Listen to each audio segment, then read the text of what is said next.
Eccolo là che arriva! È quello nuovo! È quello nuovo! Finalmente! Che bello! È bellissimo! Beh, il treno è sempre il treno,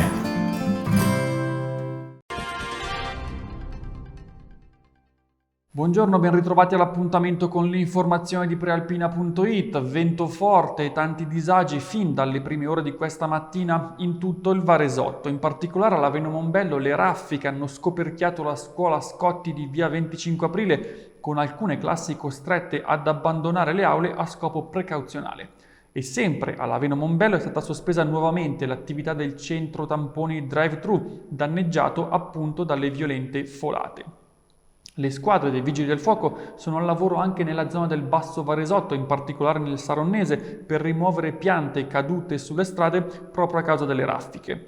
E le segnalazioni arrivate al comando varesino dei Vigili del Fuoco di Via Legnani sono state numerose e hanno riguardato anche grondaie e ponteggi pericolanti. E poco fa, in autostrada sulla 8, un ramo ha colpito una vettura di passaggio nel tratto fra Castellanza e Busto Arsizio in direzione Varese. Sul posto è intervenuta una pattuglia della polizia stradale.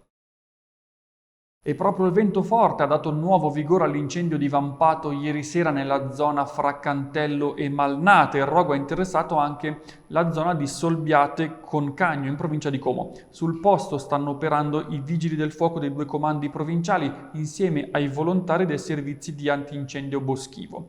Nella tarda serata di ieri le fiamme parevano ormai domate, ma come detto le forti raffiche hanno iniziato a soffiare fin dal primo mattino di oggi e hanno ridato forza all'incendio. Ora stanno rendendo molto complesse le operazioni di spegnimento e sono già andati distrutti circa 2 ettari di sottobosco.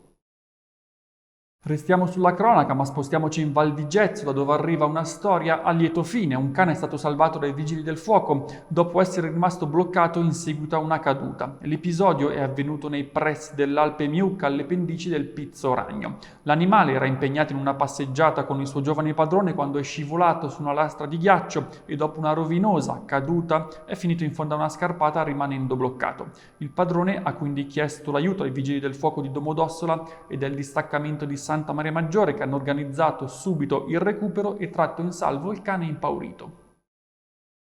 Ancora risse a Busto Arsizio, stavolta l'episodio è avvenuto in un locale di via Duca d'Aosta nella notte fra sabato e ieri e si è concluso con la denuncia a piede libero di 7 persone, tutti di età compresa fra i 30 e i 40 anni e già note alle forze dell'ordine. Stando alla prima ricostruzione, tutto è nato da battute e parole grosse e poi si è passati agli spintoni e quindi al lancio di bottiglie, ai pugni, ai calci e alle minacce con bottiglie spaccate e impugnate come vere e proprie armi. Per riportare la calma sono dovuti intervenire gli agenti del commissariato di Busto Arsizio che hanno appunto denunciato 7 persone di nazionalità italiana e albanese. Infine lo sport, basket. Ieri sera la pallacanestro Varese ha sfiorato l'impresa contro la Virtus Bologna. Vediamo tutti i dettagli nel servizio realizzato con le immagini di Angelo Puricelli di Agenzia Blitz. Ieri sera l'Open Job Metis ha sfiorato l'impresa contro la Segafredo Bologna, prima sconfitta dell'era Roy Jackers per la truppa biancorossa che non ha coronato una prova gagliarda per 40 minuti e si è arresa in volata al superiore tonnellaggio delle V nere, 18-42 il totale dei punti in area e 29-40 a rimbalzo senza l'infortunato Caruso. Eppure Varese è uscita tra gli applausi a scena aperta dell'Enerxenia Arena in versione sold out con 35% di capienza, perché nonostante la serataccia al tiro del suo terminale Marcus Keane 0 su 10 da 3, compresa la tripla del possibile jackpot finale respinta dal ferro, ha saputo battersi alla pari di un'avversaria ben più stazzata e profonda, con la grinta e il cuore della sua anima operaia.